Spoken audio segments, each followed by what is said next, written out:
Dr. Mubarak Osei Kwesi is one of Ghana and Africa's revered scientists who specialize in medical research. He was the head of the virology department of the Noguchi Memorial Institute for Medical Research, virologist in charge of the first WHO Regional Conference Laboratory for Africa on poliomyelitis. He was once chairman of the Ghana AIDS Commission and a founding member of the commission. He says science is part of religion and has been one of the Islamic advocates against violence. Dr. Osei Kwesi, you're welcome to Inspirational Africans.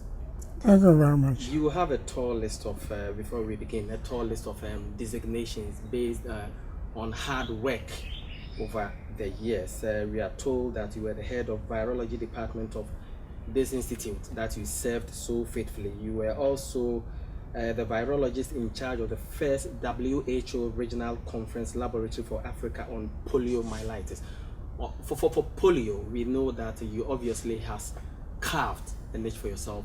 You have done a lot of work, and then as Ghana celebrates the designation as being a polio-free country, you have been instrumental in that. Now, before we begin, how did this journey start? Bismillahir Rahmanir Rahim. This journey has had many stages. Now, I'm not quite sure where to start from. I am the son of a farmer. My father was a farmer, my mother was a farmer.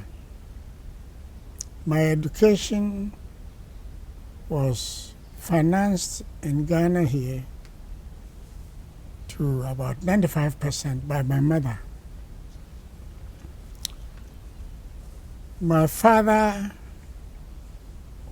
introduced me to Ahmadiyya Secondary School. But my mother sent me there and financed my education from 1960 to 67. Passing through O-level and A-level. And then, after working a little bit in Ghana, I went to Germany. And I did my university education up to PhD level in the University of Hamburg, where I actually did up to master's level microbiology, precise medical microbiology. And my PhD, also in medical microbiology in the Department of Virology. But look, growing up, did you envisage a day that we're going to become one of Ghana and Africa's revered scientists? Did you have that intuition that you want to go into science? I'm asking this question because in those days, we remember that no one dared take science as a subject because of the mathematical element and the fear factor. To be honest with you, though in secondary school I studied science, physics, chemistry, biology, but I never knew that it would even enter Europe to study. When I completed sixth form, I wanted to study in Kwame Nkrumah University of Science and Technology. Unfortunately, the first attempt was not successful, to my disappointment. But there were people who were my mates. Some of them I had better results than them. They were taking. And somebody told me that when I went there, I went alone to follow my application, and my English was not sweet. I'm sorry I'm saying this, because it will go into the public. I don't want to mention the year and keep it to myself. Nana Doc, let's come into your work proper at Noguchi Memorial Institute, because that is the pinnacle of your career. You have a tall list of designations. Let me read some of them. You were head of virology department of this institute. You coordinated most research work and daily activities of the department. You worked on the isolation and characterization of HIV, HTLV, HGV, polio, tall list of designations. You conducted a number of research activities on immunization studies on polio, measles, and yellow fever. These were the diseases that were very prominent in those days. Aside that, you were a member of the National Polio Expert Committee responsible for final classification of all AFP. And then one area of interest to me personally is that you are a founding member of the Ghana AIDS Commission. Before we go step by step into all that, why the interest in polio? My master's and PhD were on polio. I was made to work on how to make viral vaccines. So when I completed my PhD, I was a vaccinologist. That means I possess the capability of making viral vaccines. When I was doing my master's,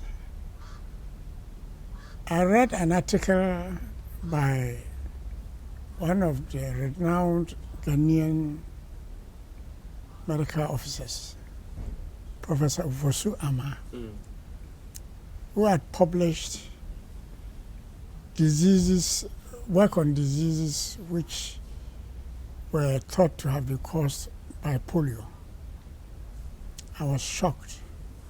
The number of children, the percentage that were having deformities that, though not based on laboratory work, but one could think fairly well that these were caused by poliovirus. So when I completed my PhD, I decided to come to Ghana.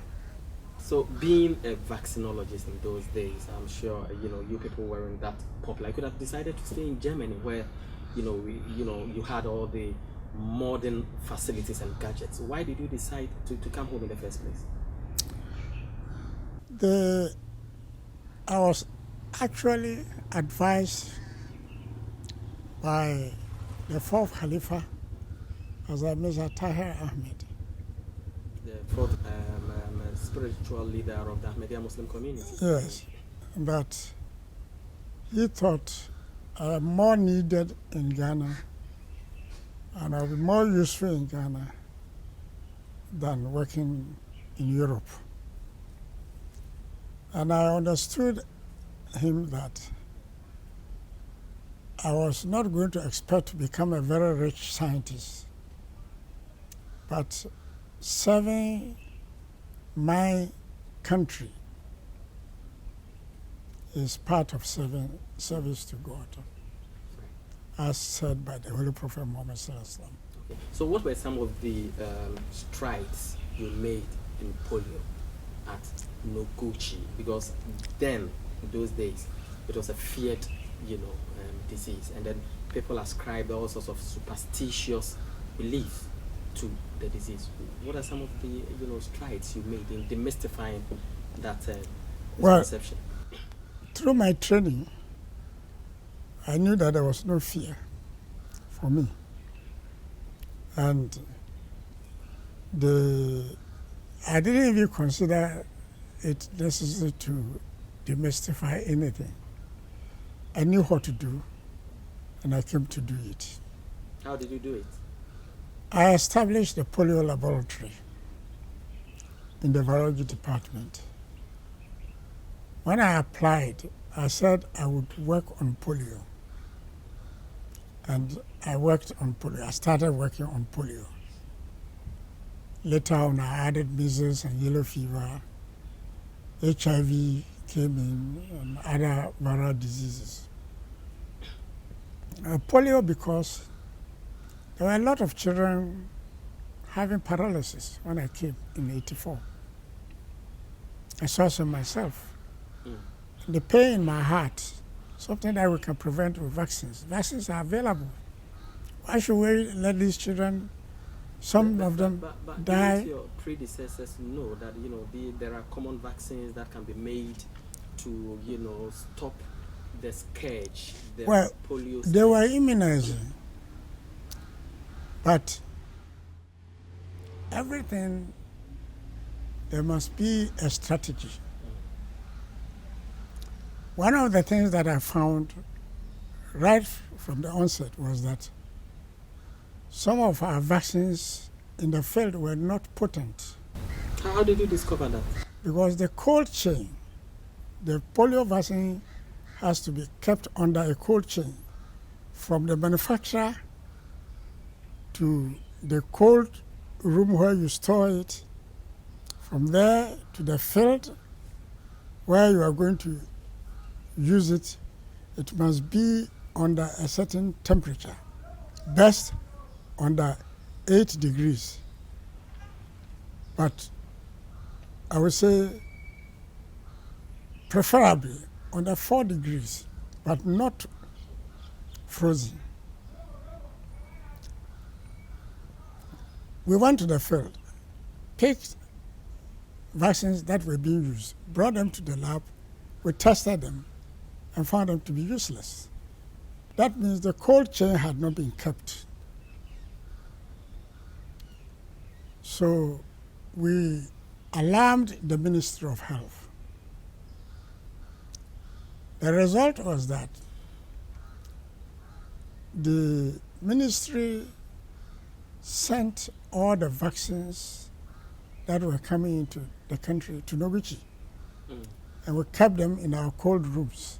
We had 2 cold rooms reserved for me to keep the vaccines. And whenever they wanted to send vaccines to, say, Bolga, they would bring a vehicle here and take the vaccines to Bolga. And to my surprise, the mode of transport was not suitable. So I drew the attention to a Japanese colleague, a virologist, and he sent a message to Japan that we need a vaccine carrier. So the Japanese sent us a vehicle. They sent it to the Ministry of Health to carry vaccines from Noguchi Institute to wherever they want to send the vaccines. You have been, in effect, been instrumental in the polio-free designation success. How do you feel now? First of all, I want to say that I didn't do it alone. We're a team. But when everybody talks about polio, it has become synonymous with Dr. Mubarak of Kwesi. That is what we sometimes do, but there are certain things you don't do them alone. I didn't do them alone. People from the Ministry of Health collaborated with me. There was so much cooperation. My staff, technicians, they collaborated with me, they cooperated. We went to the field. For example, Ashama, the health post or health center at Ashama, that is where I started my field work. Okay. And the nurses there were very, very helpful. Okay. And I would like to commend such people. Right. Now, Doc, let's talk about one dreaded disease. We may say that, of late, the stigma levels have gone down. because of a lot of interventions aimed at reducing the stigma that was associated with it, that is HIV/AIDS. We are told that you did a lot of work in HIV and AIDS. What did you actually do? What I would say is that we, the staff of the virology But I'm department, interested in what you did. you see, scientists don't work in isolation. No good scientist works in isolation, especially when it's laboratory work. Somebody goes to the field, takes blood samples, brings it to the lab. Sometimes I do it myself, and we work as a team on it. But talking about AIDS Commission, you may be surprised to know that the first person that published anything in this country about AIDS was the late Maulvi Wahab Adam. In 1982, he published in the mouthpiece of the Ahmadiyya Muslim community guidance about a new disease that had started strongly in United States and some parts of Europe. So he was the first to talk about AIDS in Ghana. And what happened was that when I came in and were talking of AIDS in Africa, he formed a committee in the Jamaat. We educated missionaries and leaders of the various groups in the Jamaat. The women's group, Lajna Maila, Majlis, Kudama Ahmadiyya, and Ansarullah, with their heads, to educate members of the Jamaat and whomever we could reach. And we talked about it in the mosque. He did a wonderful work. We went with him up to Tamale to make workshops on our own, the cost of the Jamaat, without calling anybody to give us money. And such things spread. So the government decided to send a team to study the AIDS Council of Uganda, which was doing at that time a lot of work. The team was headed by the present president, His Excellency John Dramani Mahama. And my humble self, I was one of the technical people who went with him.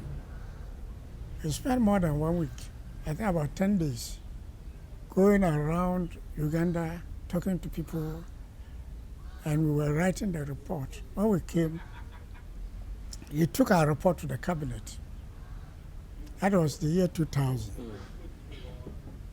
And the cabinet approved it and sent it to the parliament, and parliament approved, and the commission was born.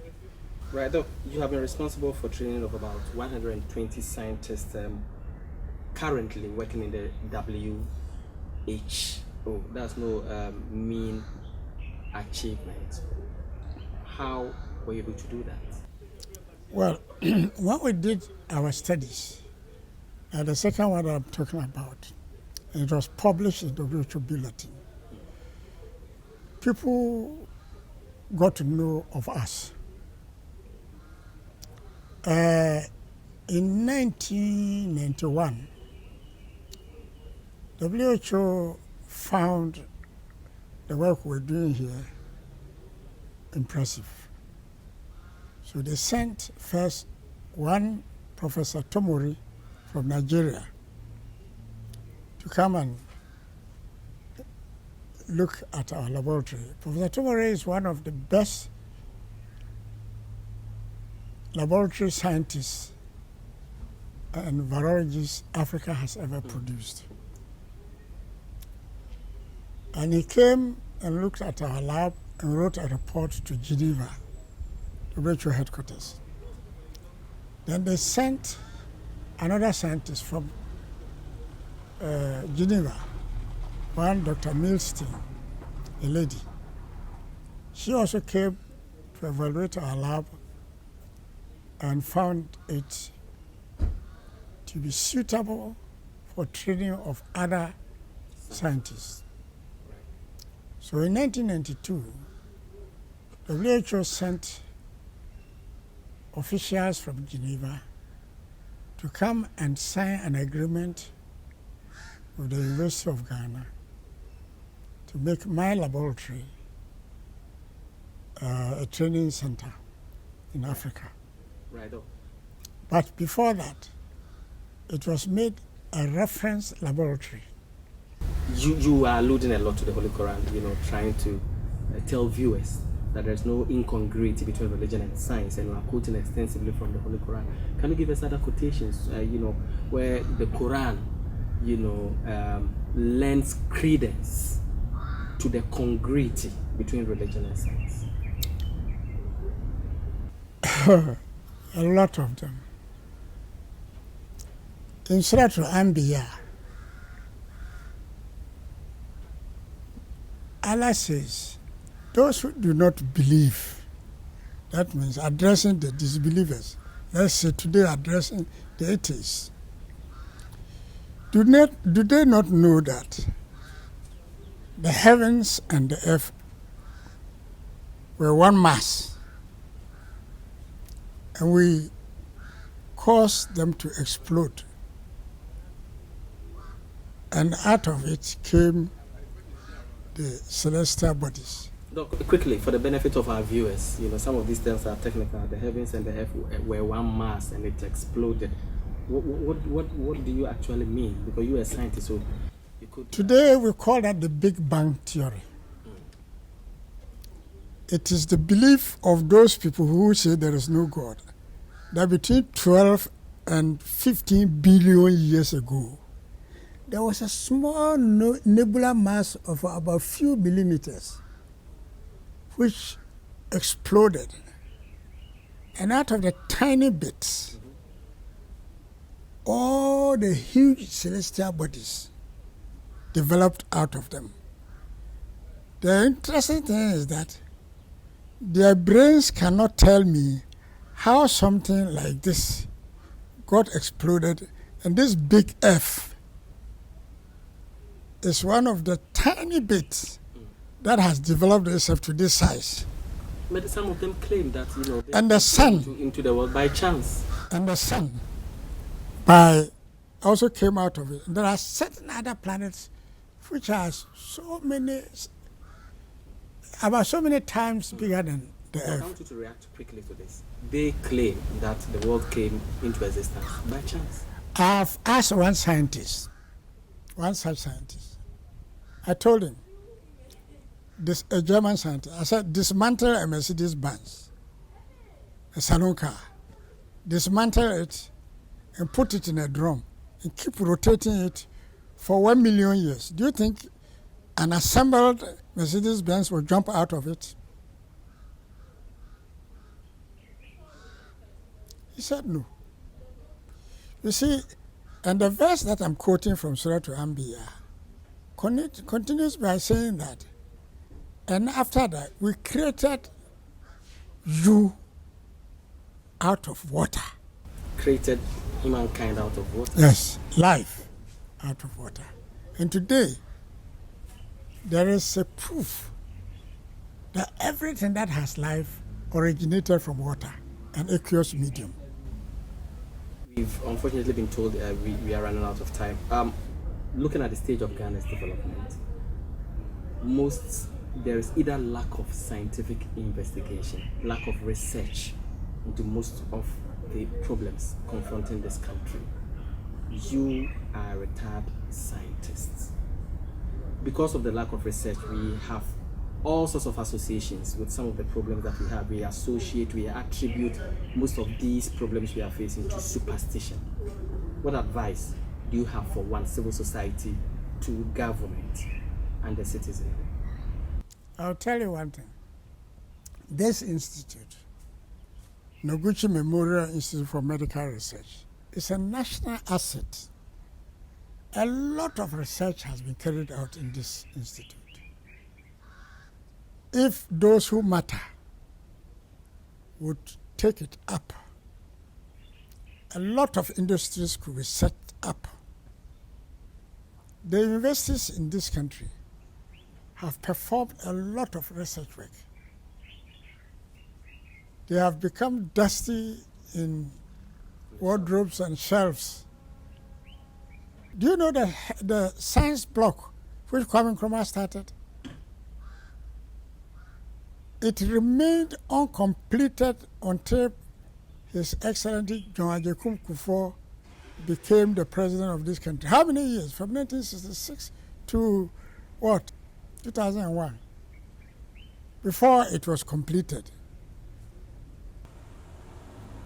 When one government is overthrown, we do not continue what they were doing, which were good. That is the bane to our progress. So you heard it all. That is Dr. Mubarak Osei Kwesi, a revered scientist, let me say one of Ghana and Africa's revered scientist. He worked at the very institute, Noguchi Memorial Center for Medical Research, and is now retired.